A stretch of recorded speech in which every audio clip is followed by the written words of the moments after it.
ఓం శ్రీమాత్రే నమః. అన్నవరం క్షేత్రం దిగువన శ్రీ సత్యదేవ నిత్యాన్నదాన సత్రం బ్రహ్మశ్రీ వేదమూర్తులైన నాగాభట్ల కామేశ్వర శర్మ గారు గత 34 సంవత్సరాలుగా నిర్విరామంగా నిర్వహిస్తూ ఉన్నారు. ఇక్కడ క్షేత్ర దర్శనం చేసుకున్న పిదప ఎంతోమంది పండితులు విప్రోత్తములు భోజనం తృప్తిగా అరగించి వెళుతూ ఉన్నారంటే ఇదంతా ఆయన పుణ్యమే, ఆయన వాత్సల్యమే.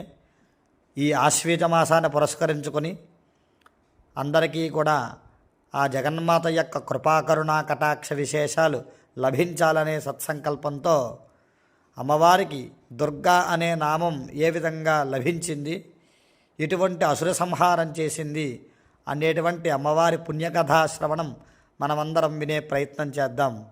పూర్వము హిరణ్యాక్షుడు అనేటువంటి రాక్షసుడి యొక్క సంతానము రురువు యొక్క పుత్రుడు దుర్గముడు. ఇతడు పుడుతూనే మహాబలశాలి పరాక్రమవంతుడిగా వికృత రూపంతో కృష్ణవర్ణంతో పుట్టాడు. పుట్టిన లగాయత్తు దుర్వ్యసనాలు, దుర్బుద్ధి, ఈర్ష్య, అసూయ ఇత్యాది లక్షణాలతో పెరిగాడు. యుక్త వయస్సు వచ్చిన పిదప శుక్రాచార్యులు గురువుగారి వద్దకు వెళ్ళి, నా తండ్రి తాత ముత్తాతలు సమస్త పూర్వీకులు అంతా కూడా మన వారు అందరూ కూడా దేవతల చేతిలో మరణాన్ని పొందారు, దేవతలకి ఈ బలం ఏ విధంగా లభిస్తుంది అని చెప్పి అడగగా, అప్పుడు శుక్రాచార్యులు వారు మన వారందరూ వేల సంవత్సరాల తపస్సు చేసినప్పటికీ దేవలోకాన్ని ఆక్రమించి యుద్ధంలో విజయం పొందినప్పటికీ మరికొంతకాలానికి శ్రీహరితో కానీ మహేశ్వరుడితో కానీ యుద్ధంలో ఓడిపోయి మరణించిన వారే అందరూ కూడా. దీనికి మూలం ఏమనగా ఈ దేవతల వద్ద వేదశక్తి ఉన్నది. ఈ వేద జ్ఞానాన్ని, వేద మంత్రాలని మనము లాక్కున్నట్లయితే వాళ్ళు బలహీనపడతారు. కావున అది సంపాదించడం అంత సామాన్యతరం కాదు, తీవ్రమైనటువంటి తపస్సు ఆచరించాలి బ్రహ్మకి అని చెప్పి సలహా ఇవ్వగా, వెంటనే దుర్గమాఖ్యుడు క్షణకాలం కూడా ఆలస్యం చేయక హిమాలయ పర్వతాలు చేరుకొని మందాకిని నదీ సమీపాన్న ఓం నమో బ్రహ్మణే ప్రజాపతయే హిరణ్యగర్భరేతసే నమః అని పంచేంద్రియాల్ని జ్ఞానేంద్రియాల్ని కట్టడజేసి వాయుభక్షణం మాత్రమే చేస్తూ ఆహారాన్ని విడిచిపెట్టి ఘోరమైనటువంటి తపస్సు చేశాడు. ఆ తపస్సుకి ముల్లోకాలు కూడా కదిలిపోయాయి. బ్రహ్మసహితము ఆ తపస్సు యొక్క తాపాన్ని భరించలేక ఆయనే హంసవాహనారూఢుడై ఎక్కడైతే తపస్సు చేస్తున్నాడో దుర్గమాఖ్యుడు అచ్చటకి వచ్చి, వత్స, నీ యొక్క తపస్సుకి నా మనస్సుకి ఆహ్లాదం కలిగింది, ఏం వరం కావాలో కోరుకో అని చెప్పి అనగా, మృత్యువు లేని వరం నీవు ఎలాగా ఇవ్వలేనంటావు కాబట్టి నాకు ముల్లోకాల్లోని ఈ సమస్త విశ్వంలోని కూడా ఎవరి దగ్గర వేద మంత్రములు కానీ వేద జ్ఞానము కానీ ఉండరాదు. సమస్త వేద జ్ఞానమంతా కూడా, సమస్త మంత్రములన్నీ కూడా నా వద్దన మాత్రమే ఉండాలి అని బ్రహ్మచేత వరాన్ని పొంది, ఆ వరబలము చేత భూలోకంలో ఉన్నటువంటి బ్రాహ్మణోత్తములంతా కూడా యజ్ఞయాగాది క్రతువులు ఆచరిస్తూ ఉంటే ఓం అగ్నజే స్వాహ అన్న తర్వాత వరప్రభావము చేత త్యాగం గుర్తు రావట్లేదట. నదీ స్నానాలు చేసేటువంటి ఋషులకి సంకల్పం జ్ఞప్తికి రావటం లేదట. ఇలాగా ఈ లోకంలో ఉండేటువంటి సురులు, అసురులు, విప్రులు అందరికీ కూడా వేదజ్ఞానాన్ని మరిచి మంత్రము కానీ మంత్ర సాధనము కానీ ఎవ్వరికీ కూడా జ్ఞప్తికి రావడం లేదట. ఇటువంటి స్థితిలో యజ్ఞములు నిలిచిపోవడము చేత దేవతలందరూ కూడా బలహీనమయ్యారు. అటువంటి స్థితిని చూసుకున్న అదునుగా భావించిన దుర్గమాఖ్యుడు తన యొక్క అసురసేనతో దేవలోకాన్నంతా ఆక్రమించి ఇంద్రాది దేవతల్ని పరాజితులను చేసి వారందరినీ కూడా తరిమి కొట్టి ఈ దేవలోకాన్నంతా తానే పరిపాలన చేస్తూ ఉన్నాడు. భూలోకాన్ని పరిపాలన చేస్తున్నాడు, పాతాళలోకాన్ని పరిపాలన చేస్తూ ఉన్నాడు. ముల్లోకాలు నావే అనే ఆనందంతో ఇలా రాజ్యాన్ని ఏలుతూ ఉన్నాడు. ఎప్పుడైతే ఈ వేదశక్తి అంతా కనుమరుగైపోయిందో యజ్ఞములు లేక ఆవిర్భాగాల దేవతలకి లేక వర్షాలు కురువటలేదట. ఇలాగా ఎంతకాలం జరిగిందంటే సుమారు భూయశ్చేషతవార్షిక్యామనావృష్ట్యామనంభసి, సుమారు శత అంటే 100 సంవత్సరాలు భూమిపైన ప్రకృతి లేక యజ్ఞము లేక వర్షములవి కురవలేదట. యజ్ఞం చేయడం చేత ఏ మంత్రమైతే చెప్పి ఆవు నెయ్యి హవిస్సు అందులో సమర్పిస్తామో అది ఎంతయో కూడా అగ్నిహోత్రుడు ధూమరూపం అంటే పొగగా మార్చి ఆయా దేవతలకు పట్టుకెళ్ళి ఇస్తాడు. తద్వారా ఆ దేవతలు బలాన్ని పొంది తృప్తి చెంది వర్షాన్ని కురిపిస్తారట. వర్షం కురిపించడం చేత పశుపక్షాదులు కూడా సమృద్ధి అయ్యి పాలిచ్చి పాలు ద్వారా నెయ్యి లభించి మళ్ళీ కాస్త వారు తిని ఆ నేతితో హోమాలు ఆచరిస్తారట. ఇటువంటి హోమాలు ఆగిపోవడం, ప్రకృతి లేకపోవడం, 100 సంవత్సరాలు భూమి అంతా కరువుతో విలయతాండవం, మహామారి ఇత్యాది రోగాలు కలగడం, మానవులంతా ఆహార దప్పికలతో ఒకరినొకరు కొట్టుకుని చంపుకునేటువంటి పైశాచిక స్థితిని పొందడం చేత కొంతమంది మునులు, ఋషులు, అనుష్ఠానపరులైనటువంటి బ్రాహ్మణోత్తములు నడుం బిగించి బ్రహ్మని ప్రార్థన చేశారట.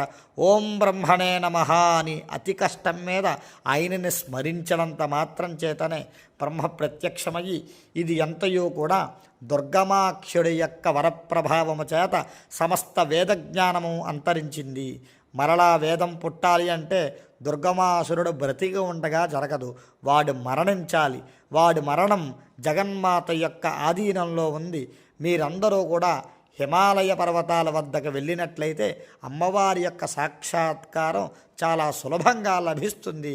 నాకున్నటువంటి శక్తితో మిమ్మల్ని అందరినీ హిమాలయ పర్వతాల వద్దకు చేరుస్తాను, అమ్మని ప్రార్థించండి అని చెప్పి బ్రహ్మశక్తితో మునుల్ని, ఋషుల్ని, అలాగే బ్రాహ్మణోత్తముల్ని, ఈ ఋషుల్లో ప్రధానంగా అగస్త్యుడు, దూర్వాస మహర్షి వీరందరూ కూడా హిమవత్ పర్వహక ప్రాంతానికి చేరుకున్నవారై అమ్మవారిని ఓం శ్రీమాత్రే నమః శరణాగత దీనార్తపరిత్రాణపరాయణే సర్వస్యార్తిహరే దేవి నారాయణి నమోస్తుతే, ఆర్తితో ఆకలిగా అమ్మా అని చెప్పి పిలిచి వీరంతా ఈ స్తోత్రం ముక్తకంఠంతో చేస్తే అమ్మవారు స్వయం వ్యక్తమై భూమిని పెకలించుకుంటూ ఒక వృక్ష రూపంలో అనేక నేత్రములతో అనేక చేతులతో శతాక్షిగా ఆవిర్భవించిందట.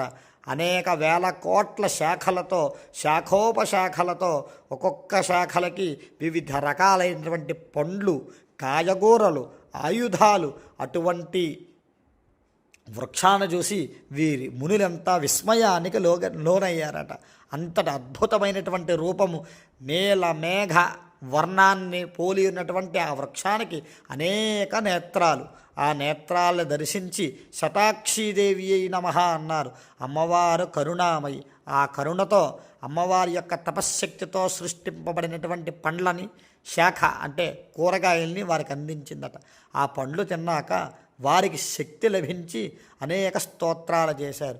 అందులో నమో దేవ్యై మహాదేవ్యై శివాజై సతతం నమః, నమః ప్రకృత్యై భద్రాజై నిజతాః ప్రణతాస్మతాం అని స్తోత్రం చేశారు. అమ్మా జగదంబ, ఆ దుర్గమాసురుడి యొక్క శక్తి చేత వేదమంతా కూడా నశించిపోయింది. వేదములు ఎప్పుడైతే లేవో యజ్ఞ యాగాది క్రతువులాగాయి. దేవతలంతా బలహీనపడి పరాజితులయ్యారు.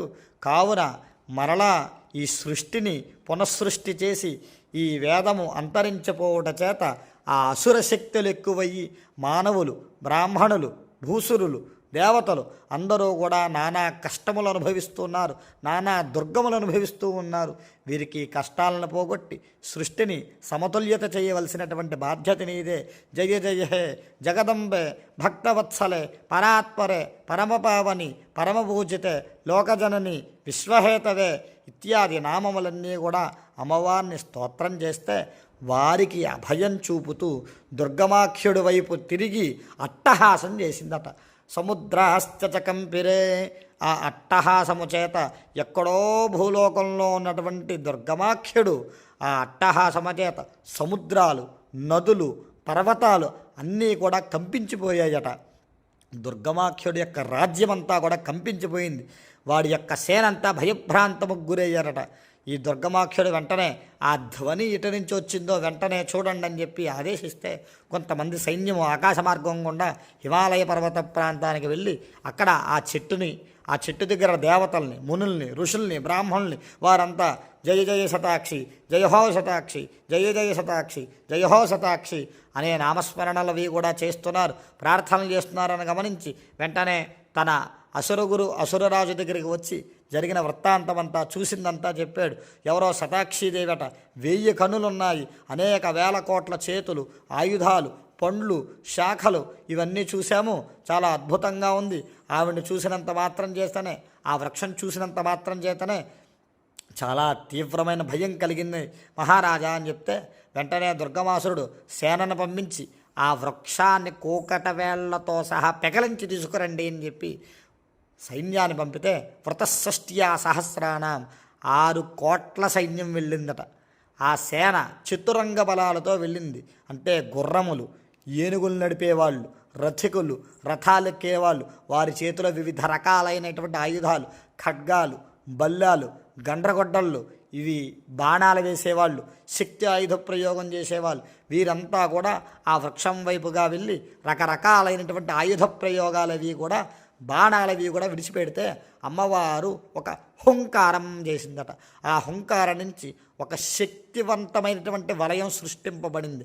ఆ వలయం నుంచి 32 రకాల శక్తులు వెలువడ్డాయట. ఆ శక్తుల పేర్లు కాళిక, తారిణి, బాల, త్రిపుర, భైరవి, రమ, భగల, మాతంగి, త్రిపుర సుందరి, కామాక్షి, తులజాదేవి, జంభిని, మోహిని, చిన్నమస్త, గుహ్యకాళిక, దశసహస్రబాహుక, త్రిపుర భైరవి అయినటువంటి శక్తులు వెలువడ్డాయి. వీరు వేసినటువంటి బాణాలు, అంకుశాలు అన్నీ కూడా ఆ వృత్తాల్లో ఉన్నటువంటి శక్తిలోకి అంతర్లీనమైపోయాట. ఈ 32 శక్తి దేవతలందరూ కూడా విజృంభించి దుర్గమాఖ్యుడి యొక్క సేనని తునాతునకలు చేశారు. ఇక గుహ్యకాళి అయితే దొరికిన వారిని దొరికినట్టుగా మింగివేసి నమిలివేసేసిందట. ఈ విధంగా ఈ శక్తులన్నీ కూడా తమ తమ ఆయుధ ప్రయోగాలు చేసి దుర్గాసురుడు యొక్క సేనా సమూహాన్ని పూర్తిగా అంతమొందించాక దుర్గమాసురుడే స్వయంగా యుద్ధంలోకి దిగి ఈ శక్తులతో యుద్ధం ఆడాడట. ఇలాగా సుమారు 100 సంవత్సరాల యుద్ధం జరిగింది. అమ్మవారు ఎవరికి ఇంతసేపు యుద్ధం చేసే అవకాశం ఇవ్వదు. వీడు ఇంతసేపు యుద్ధం చేయడానికి గల కారణమేమనగా వేదజ్ఞానము, మంత్రశక్తి వాడి దగ్గర ఉండడం చేత అంతకాలము అమ్మవారు యుద్ధం చేయవలసి వచ్చింది ఈ శక్తులతో. ఎప్పుడైతే వాడు తపశ్శక్తి క్షీణించిపోయిందో అమ్మవారి దగ్గర 5 బాణాలు ఉంటాయి ధనుర్విద్యలో.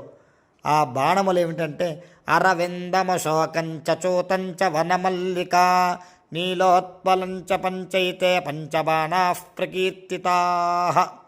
5 బాణాలు ఒక్క మారు ధనుస్సు నుంచి విడిచిపెట్టిందట దుర్గమాఖ్యుడి మీదకి. ఎప్పుడైతే విడిచిపెట్టిందో మొదటి బాణం చేత వాడి దగ్గర ఉన్నటువంటి సమస్త వేద జ్ఞానం నశించిపోయి అమ్మవారిలోకి వచ్చేసిందట. రెండోది వాడి బుద్ధి నశించిందట. మూడోది వాడి యొక్క ప్రాణాన్ని హరించింది. 4 వాడి శరీరాన్ని, ముండాన్ని వేరు చేసిందట. 5 వాడిని భస్మం చేసేసిందట. ఇలా దుర్గమాఖ్యుణ్ణి ఒక్క క్షణమాత్రంలో 5 బాణాల చేత నశింపజేయడం చేత పైన ఉన్నటువంటి దేవతలంతా ఆకాశ మార్గం గుండా అదృశ్య రూపంలో ఈ యొక్క యుద్ధాన్నంతా చూసి విస్మయాన్ని పొంది అమ్మవారికి పుష్పవర్షాన్ని కురిపించారట.